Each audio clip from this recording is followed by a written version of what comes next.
और इस वक्त एक बड़ी खबर, चुनाव का माहौल है, चुनाव का शोर है, तो उसके हिसाब से बयान भी आ रहे हैं। हरियाणा के मुख्यमंत्री मनोहर लाल का बड़ा बयान, हरियाणा में 2024 में हरियाणा की सभी 10 सीटों पर जीतेंगे और हरियाणा में पूर्ण बहुमत से बीजेपी की सरकार बनेगी। एक बड़ा बयान मुख्यमंत्री मनोहर लाल का, हरियाणा में पूर्ण बहुमत से बीजेपी की सरकार बनेगी। ये सभी पार्टियों के नेता चाहते हैं कि उनकी सरकार बने, पूर्ण बहुमत से बने, लेकिन बीजेपी और जेजेपी का गठबंधन है हरियाणा में, एनडीए के घटक दल है जेजेपी, उस लिहाज से इस बयान को बड़ा माना जा रहा है।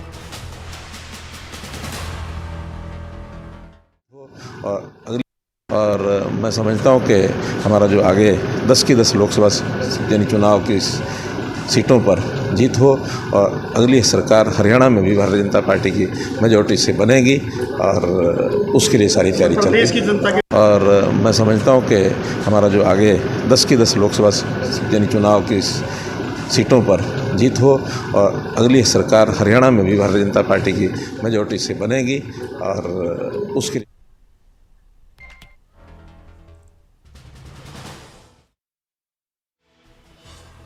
मुख्यमंत्री मनोहर लाल ने क्या कुछ कहा, एक बार फिर सुनिए आप। और मैं समझता हूं कि हमारा जो आगे 10 की 10 लोकसभा यानी चुनाव की सीटों पर जीत हो और अगली सरकार हरियाणा में भी भारतीय जनता पार्टी की मेजॉरिटी से बनेगी और उसके लिए सारी तैयारी चल रही है। और मैं समझता हूं कि हमारा जो आगे 10 की 10 लोकसभा यानी चुनाव की तो मुख्यमंत्री मनोहर लाल का यह बड़ा बयान है कि हरियाणा में मेजॉरिटी से बीजेपी की सरकार बनेगी, यही हम चाहते हैं, और हरियाणा में 10 की 10 लोकसभा सीटों पर फिर से जीतेंगे। हालांकि इससे पहले भी बीजेपी नेताओं के बयान आ चुके हैं, मुख्यमंत्री पहले भी कह चुके हैं और बीजेपी के और भी नेता कह चुके हैं कि हरियाणा में बीजेपी फिर से सभी 10 सीटों पर कमल खिलाएगी।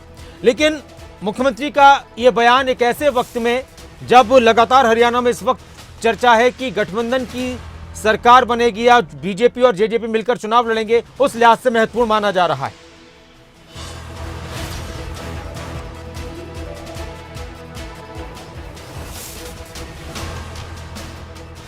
हमारे साथ दीप कमल जी जुड़े हुए हैं, जेजेपी के प्रवक्ता, उनसे बात करेंगे, लेकिन पहले मुख्यमंत्री का बयान सुनाते हैं। और मैं समझता हूं कि हमारा जो आगे 10 की 10 लोकसभा यानी चुनाव की सीटों पर जीत हो और अगली सरकार हरियाणा में भी भारतीय जनता पार्टी की मेजॉरिटी से बनेगी और उसके लिए सारी तैयारी चल रही है। दीप कमल जी हमारे साथ जुड़े हुए हैं, जेजेपी के प्रवक्ता। नमस्कार दीप कमल सारंग जी। नमस्कार जी। दीप कमल जी, आपने सुना मुख्यमंत्री का बयान। हालांकि देखिए, आप ये कहेंगे कि सभी पार्टियां चाहती हैं कि उनकी पूर्ण बहुमत की सरकार बने, लेकिन जब एक ऐसे वक्त में जब एनडीए में भी आप शामिल हो चुके हैं, मीटिंग्स में भी आप शामिल हो चुके हैं, तो इस तरह के बयानों के मायने क्या हैं जब मुख्यमंत्री ये कहते हो कि हम हरियाणा में एक बार फिर से पूर्ण बहुमत की बीजेपी की सरकार बनाएंगे? देखिए, ये बातें कई बार हो चुकी हैं और अलग अलग लेवल से हो चुकी हैं और कुछ बातें स्पष्ट होती हैं, कुछ स्पष्ट नहीं होती हैं। कुछ बातें किसी सवाल के जवाब में कही जाती हैं, कुछ अपनी तरफ से अपने लोगों के बीच में कही जाती हैं।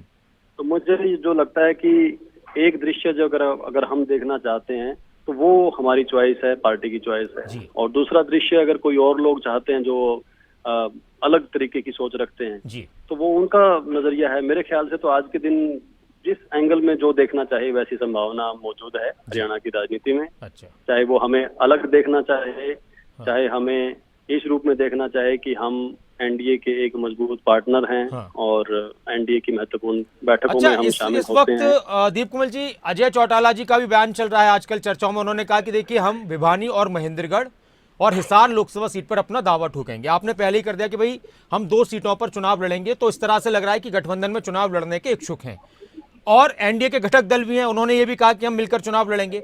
तो क्या जेजेपी भी फिलहाल ऐसा कोई दावा कर रही है कि हम अपने दम पर, आपकी कल मीटिंग भी हुई थी, कि अपने दम पर हरियाणा में सरकार बनाएंगे, पूर्ण बहुमत की सरकार बनाएंगे?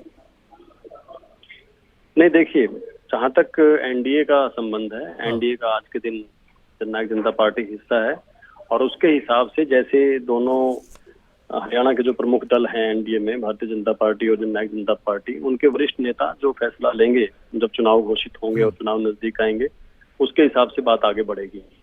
जहां तक हमारी पार्टी के लोकसभा चुनाव की तैयारियों का जिक्र है, तो अभी हमने 2 अक्टूबर के लिए शाहबाद कुरुक्षेत्र में, और उससे पहले 25 सितंबर को सीकर राजस्थान में, और उससे भी पहले 17 सितंबर को दादरी में भिवानी महेंद्रगढ़ लोकसभा की रैली रखी हुई है। तो अगर भिवानी महेंद्रगढ़ लोकसभा की रैली होनी है और उस तरफ डॉक्टर अजय सिंह चौटाला जी किसी कार्यक्रम में हैं, तो वो वहाँ की लोकसभा के बारे में बात करेंगे, क्योंकि वो वहाँ से सांसद रहे भी हैं, वो खुद वहाँ से लोकसभा चुनाव जीत चुके हैं। तो उस संदर्भ में बात करेंगे। और हिसार में क्योंकि हमारी कार्यकारिणी की बैठक पीछे हुई और बाकी एक्टिविटीज क्योंकि हिसार से दुष्यंत चौटाला जी सांसद रहे हैं, तो वहाँ हिसार के संदर्भ में बात होगी। अभी ये तो किसी ने नहीं कहा कि सिरसा लोकसभा पर या हिसार लोकसभा या कुरुक्षेत्र लोकसभा पर हमारा कोई दावा नहीं है, या हम सोनीपत नहीं लड़ना चाहते, या हम रोहतक नहीं लड़ना चाहते, ऐसा तो कुछ नहीं है। जहाँ हमारे नेता जाएंगे और वहाँ के कार्यकर्ताओं के बीच में जब मूड ले रहे होंगे, उनसे बातचीत करते हैं, जहाँ पार्टी के कार्यक्रम चलाते हैं, तो वहाँ के बारे में हम अपना, चाहे वो इतिहास की बातें हो, चाहे आज की जो स्थिति है उसका आकलन हो, वो सारे काम करते हैं और पॉजिटिवली काम करते हैं। मेरा एक आखिरी सवाल आपसे है दीप कमल जी, कि मुख्यमंत्री ने ये कहा कि हम 2024 में बीजेपी की हरियाणा में पूर्ण बहुमत की सरकार बनाएंगे। ये तो तभी संभव हो पाएगा जब गठबंधन में चुनाव न लड़ा जाए बीजेपी और जेजेपी की तरफ से।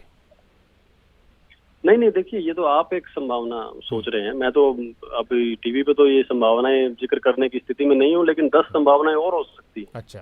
जिसमें किसका पूर्ण बहुमत हो और किसके मुख्यमंत्री बने और किसकी क्या सीटें रहे, वो अलग अलग नजरिया है। अब जब जो राजनीतिक दल अपने लोगों के बीच में, अपने कार्यकर्ताओं के बीच में जाते हैं, तो वहां पर निश्चित तौर पर ऐसी बातें होती हैं। हमारा लक्ष्य एक ही है कि दुष्यंत चौटाला जी को हरियाणा का मुख्यमंत्री बनाना है। अच्छा। और कोशिश ये बनाना है। जी, चलिए, बहुत शुक्रिया हमारे साथ जुड़ने के लिए दीप कमल सारन जी। तो जेजेपी प्रवक्ता दीप कमल सारन भी कह रहे हैं कि हमारा लक्ष्य है मुख्यमंत्री बनाना दुष्यंत चौटाला जी को, और उधर मुख्यमंत्री मनोहर लाल ने कह दिया कि हमारा लक्ष्य है हरियाणा में फिर से बीजेपी की पूर्ण बहुमत की सरकार बनाना।